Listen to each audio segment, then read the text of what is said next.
नमस्कार, सत श्री अकाल, राम राम सा, खम्मा गणी, वणक्कम, प्रणाम। आप सभी का ऑल्टरनेट मीडिया में फिर से स्वागत है। बिहार के इलेक्शंस में लोग इतने बिजी कि बांग्लादेश के अंदर एक बहुत बड़ी डेवलपमेंट हुई है। यूके की एक मिनिस्टर चुपचाप makes an entry into Bangladesh.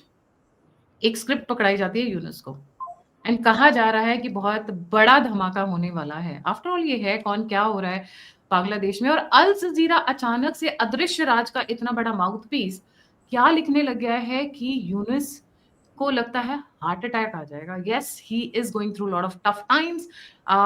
क्योंकि पीछे में हमने जैसे पहले भी कवर किया, Sheikh Hasina and Khaleda Zia seems to have shaken hands कि पहले इसको निकालो यहाँ से।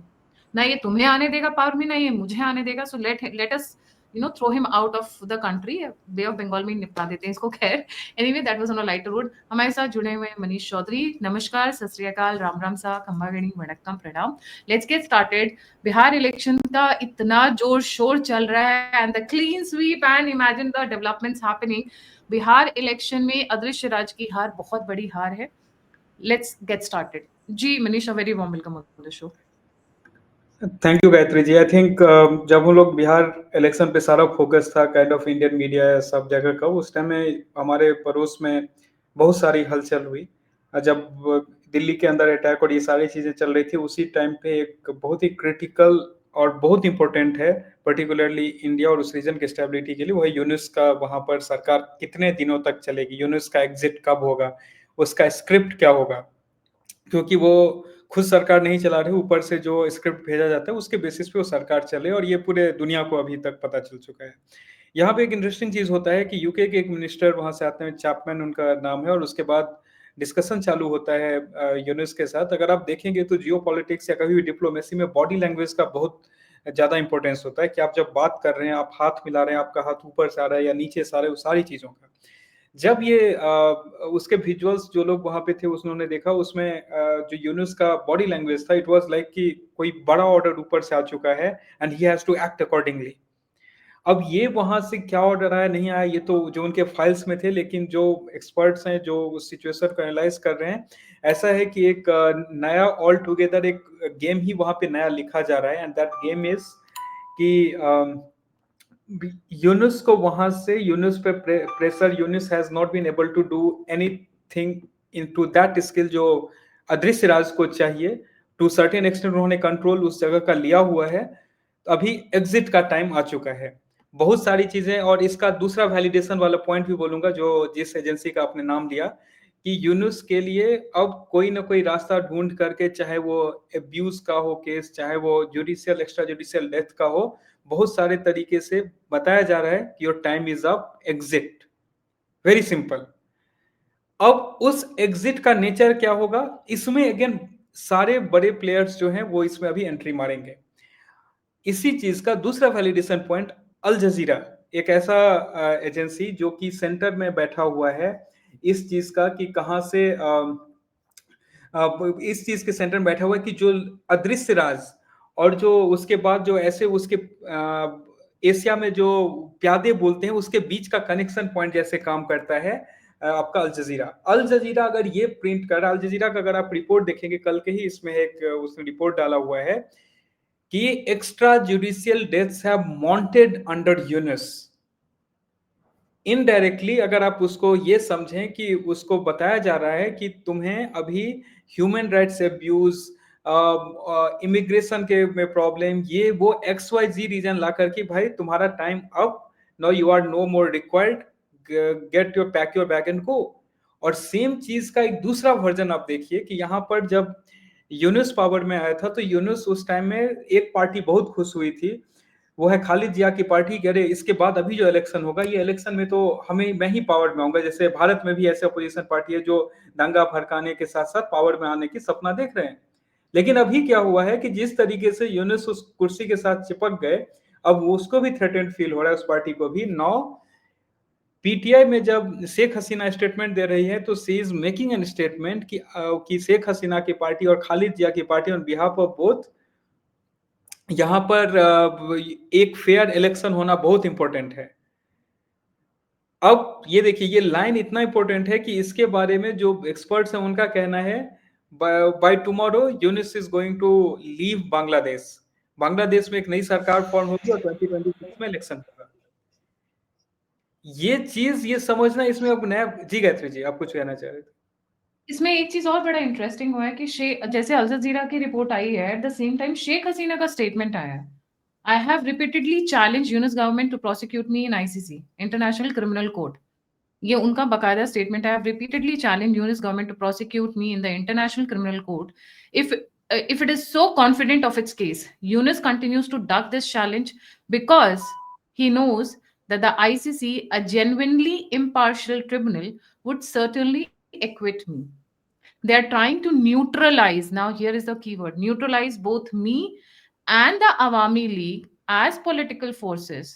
The fact that they would use the death penalty to suppress their opponents reveals how little respect they have for the democracy or due process. और इससे पहले उन्होंने एक बहुत बड़ा स्टेटमेंट दिया था, the country is not run by a Yunus, it is run by radical elements. जी बिल्कुल, यहाँ पे देखिए, इसमें जब वहाँ खालिद जिया की जो पार्टी थी पहले, जो आई मीन जो पार्टी इसमें देख रही थी, चाहे उसका देखें, वो लोग भी बैठे हुए हैं कि ये कब होगा। और अवामी लीग देखिए, जो कि शेख हसीना की पार्टी है, ये लोग इस चीज को कि कभी तो इलेक्शन या कुछ ऐसा कोई इलेक्टोरल प्रोसेस वो नहीं हो रहा है, नंबर वन। नंबर टू, अगर आप आर्मी के जो वहां पे जनरल्स हैं, अगर आप उनके भी स्टेटमेंट देखेंगे, even army is also pissed off right now, because यहाँ पर there are certain group of people, और Yunus is a tool. Yunus को just as a tool use किया जा रहा है टू गेट थिंग्स एग्जीक्यूटेड, चाहे वो इंटरनेशनल लॉबीज हो, चाहे वो डोमेस्टिक राइट, मतलब राइट जो कर रहे हैं, या जो वहां पे नए नए नेता बने वो सारे लोग हों। और शेख हसीना उसी टाइम पे वो स्टेटमेंट डालती है। Timing is very important. जब वहां पर लोग प्रोटेस्ट, ढाका में प्रोटेस्ट करने के लिए पार्टी के लोग खड़े हैं, और ये इस बार अवामी लीग खड़ी है, इस बार वो छात्र वाला मूवमेंट नहीं। और जो 5% जो होता है, जो 5% किसी भी स्टेट कहीं भी इलेक्शन हो, तो जो दोनों साइड पे होते हैं बाउंड्री पे, जब भी जो भी इनकम्बेंट गवर्नमेंट के अगेंस्ट में मोस्ट ऑफ द टाइम रहते हैं, वो लोग अभी उतर चुके हैं ग्राउंड पे अगेंस्ट द इंटरिम गवर्नमेंट। और जब ये सारी चीजें हो रही है, no it is making an uncomfortable situation for दोस्त जिन्होंने यूनिस को पावर में बिठाने के लिए इतना मेहनत किया। सो यहाँ पे एक इंटरिम गवर्नमेंट वो लोग एक नया फॉर्म करेंगे, हो सकता है आर्मी को लाया जाए और आर्मी के साथ वो कोलैबोरेट करे to for whatever reasons. लेकिन यूनिस का backpack by the end of this month होना लगभग तय हो चुका है। उसकी सारी चीजें, स्क्रिप्ट लिखी जा चुकी है, रिटायरमेंट प्लान दिया जा चुका है, भाई तुम जाओ फ्रांस, जर्मनी, इंग्लैंड, जहां भी रहना है रहो। लेकिन अब उसमें एक और चीज आ रहा है, उसमें एक नया फैक्टर, क्या भारत यूनुस को इतना इजिली हाथ से निकल के जाने देगा? क्या भारत यूनुस को, जो पिछले 1.5 साल में भारत और बांग्लादेश के रिलेशन को डिफरेंट लेवल पे डेंट किया है, ऐसे स्टेटमेंट्स दिया है, या फिर जो ट्रेड डील्स और बहुत सारी चीजें चल रही, क्या यूनुस उसका एक बार्गेनिंग चिप बनेगा भारत और अमेरिका के बीच में? ये एक बहुत बड़ा सवाल है, जो कि हमारे लिए सवाल है, जो वहां पे ऑलरेडी उस डिस्कशन पैनल के, क्योंकि जब दो देशों के बीच में इस तरीके की डिप्लोमेसी होती है तो उसका टायर 1, 2, 3, 4 मल्टीपल लेवल पे होता है। क्या किसी एक लेवल पे जाकर के Yunus is a bargaining chip? Question एक वो है। क्वेश्चन फिर एक और है कि जब शेख हसीना का स्टेटमेंट पीटीआई को इंटरव्यू देना, at the same point of time Al Jazeera का निकल के आना और यूके का एक मिनिस्टर का यूनिस से मिलना, क्या एक नया गेम वहां पर Bangladesh nationalist party and Bangladesh Awami league मिलकर के प्ले कर रही है? क्योंकि यहां पर भी एक सेम 2026 का टाइमलाइन दिया गया, बट इंटरिम गवर्नमेंट नया होगा। और ये सारी चीजें जब चल रही है, उसी बीच में बिहार का इलेक्शन, जिसको कि सब वेट कर रहे थे कि ऐसा कुछ सिचुएशन हो कि यहाँ पे एक खतरनाक राइट जैसा सिचुएशन क्रिएट किया जा सके, ऐसा कुछ रिजल्ट फंसे एंड ऑल। वन, दूसरा, असम और बांग्लादेश, क्योंकि बहुत सारी एक्टिविटी चिकन नेक के अराउंड चल रही है। असम में जो एसआईआर इनिशिएट हुआ है, उसके भी अपने रिपरकशंस होंगे। उसके बाद बांग्लादेश में, सॉरी असम नहीं, वेस्ट बंगाल में, और असम में जो हर एक दिन जो भगाया जा रहा है वहां से इलीगल इमिग्रेंट्स को, क्योंकि वो एक पर्पसफुली वहां पे भेजा जा रहा था। Is that something? आपने अरुणाचल का सुना? अरुणाचल में जो ट्राइब्स हैं वो कह रहे हैं हमें खुली छूट दे दो, 24 घंटे में हम इनको बॉर्डर क्रॉस करा के आ जाएंगे। या हम उनको घर तक छोड़कर आ जाएंगे। ट्राइबल, अरुणाचल में ट्राइबल्स ये कह रहे हैं जी। उसका तो एक एग्जांपल म्यांमार से मिल चुका है कि जो सबसे शांत धर्म जो इस दुनिया का जिसको माना जाता है, जब उनके ऊपर बात बनाई तो उन्होंने किस तरीके से भगाया वहां से। तो वो चीज में मैं पूरा भरोसा है कि अगर ऐसा कुछ हुआ तो they will be as fairs as calm they are right now. तो ये क्योंकि ये सारे as a part of project चलते हैं।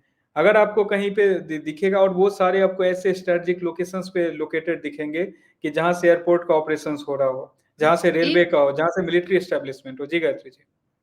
एक बड़ी इंटरेस्टिंग पॉइंट ऑफ व्यू आपने नोटिस किया है कि अल जजीरा का न्यूज़पेपर में छापना कि एक्स्ट्रा जुडिशियल किलिंग्स बहुत हुई हैं। शेख हसीना का उसी वक्त आईसीसी को पॉइंट आउट करना, भारत का obviously through the back channels ये बात रखना कि भाई यूनुस को हम जाने नहीं देंगे।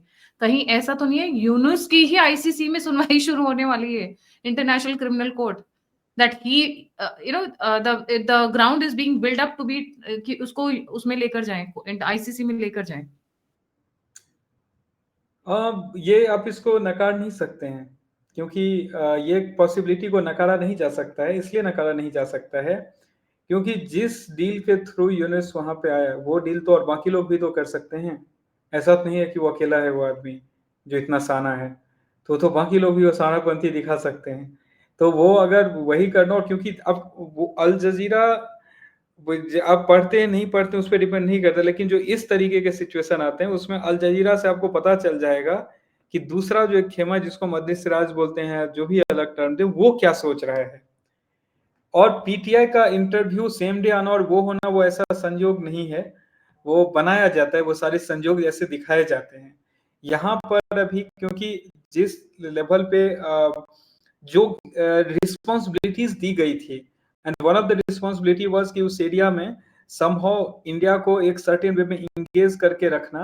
उसमें प्रॉब्लम कहाँ पे हुआ यूनुस के साथ कि जितना वो anti India rhetoric created, India उतना ज्यादा उसको और पुश करते गया है। जो न्यूज में नहीं है बहुत सारी चीजें, बट जो ग्राउंड पे हो रही है डेवलपमेंट्स, आपने एक मेजर जनरल राजीव नारायण जी के साथ कवर भी किया था कि चिकन नेक को मोटा किया जा रहा है अभी, और वो उसके बहुत सारे एफर्ट्स उसमें डाले जा रहे हैं। तो it work in the, I mean, reverse way all together.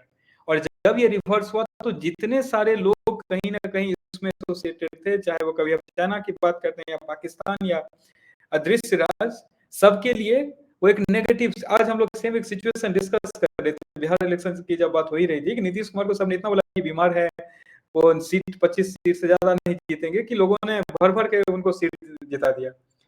तो वो तो ठीक है, वो एक इमोशनल ये था। यहाँ पे उसी चीज को ग्राउंड बना करके जो इंडिया ने एक्शन लिया, which is now making him completely, not completely, but to a certain extent an irrelevant figure altogether. अब यहाँ पे इंटरिम गवर्नमेंट भी ऐसा नहीं होगा गायत्री जी की बहुत स्मूथ होगा कि शेख हसीना वहां जाएंगे एंड वो हो जाएगा। जो नेक्स्ट इन द लाइन है, क्योंकि ये फैक्शन 3 इसके मेजर प्लेयर थे, तो रिप्रेजेंटेटिव यूनुस, उसके बाद जो स्टूडेंट लीडर्स थे और आर्मी, और समहाउ जो बांग्लादेश नेशनलिस्ट पार्टी थी वो भी, जब ये शुरू में हुआ था मूवमेंट।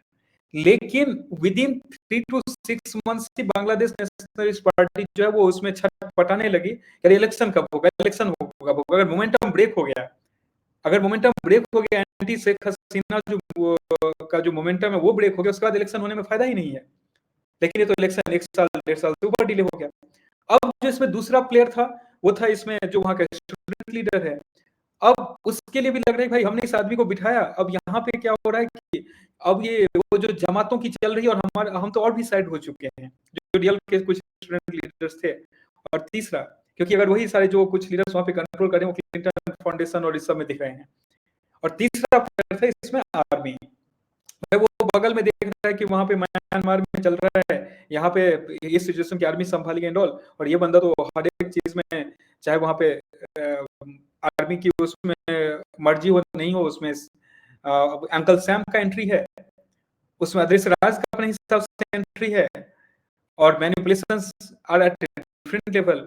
तो ये सारे एक दूसरे से अब कहीं भी कोई किसी से मैच नहीं कर रहा। Only reason Yunus was still on the chair, क्योंकि उसका जो जिसके वो कठपुतली हैं उसका अभी तक सपोर्ट था, बट अल जजीरा या जो भी स्टेटमेंट्स या जो भी संयोग बन रहा है वो दिख नहीं रहा है कि that is anymore, and that's why he is expected to leave. But only thing is कि इंडिया एक बैकडोर बहुत सारी डिप्लोमेसी में यूनिस कहीं ना कहीं एक मुझे फैक्टर लगता है इंडिया इतनी आसानी से जाने नहीं देगी, और हिंदुओं के साथ जो यूनिस ने किया है, बाय द वे म्यूजिक हराम हो गया बांग्लादेश में। It is moving not, it's not Bangladesh anymore, it's east Pakistan. तो म्यूजिक हराम, और लड़कियों का स्कूल जाना, कॉलेज जाना दुश्वार, क्योंकि अगर आप हिजाब नहीं पहन रहे हो, आप बुर्का नहीं पहन रहे हो, तो आपको कोई भी पकड़कर कहीं पे भी छेड़ सकता है, दुपट्टा फाड़ सकता है, आपके सर मुंडवा सकता है। ये इस तरीके की वीडियोस देखनी बहुत, और ये सिर्फ हिंदू लड़कियों के साथ नहीं हो रहा है, वो तो लव जिहाद तो एक चल रहा है अलग है। उनकी खुद की लड़के, because not all Muslim women wear burqa and hijab. बहुत सारी मुस्लिम महिलाएं हैं जो एकदम आराम से, जो उनका मन करता है एज ए चॉइस, वो पहनती हैं। बट अब आज की डेट में वो जो मॉडरेट सेक्शन था वो भी रिग्रेट कर रहा है, and that is why anti Yunus voices are becoming stronger and stronger, and hence all the rights that are getting created. पर क्या बांग्लादेश, क्या यूनिस बांग्लादेश छोड़कर भाग पाएंगे? Let's see. बहुत सारे इंटरेस्टिंग डेवलपमेंट्स, यूके की मिनिस्टर का आना और उसके साथ ये डेवलपमेंट होना is is very very interesting, क्योंकि हमारे बगल में है। Let's get keep a strong watch. Thank you so much Manish for joining. जाने से पहले सभी व्यूअर्स से रिक्वेस्ट है, प्लीज लाइक, सब्सक्राइब और शेयर करना ना भूलें। अगर आप कंट्रीब्यूट करना चाहते हैं तो नंबर और यूपीएस स्क्रीन के ऊपर है। आप फीडबैक देना चाहते हैं, मुझसे जुड़ना चाहते हैं, इन्फॉर्मेशन शेयर करना चाहते हैं, तो सभी के सभी लिंक्स डिस्क्रिप्शन बॉक्स में। इसी के साथ जय हिंद, जय श्री राम, हर हर महादेव।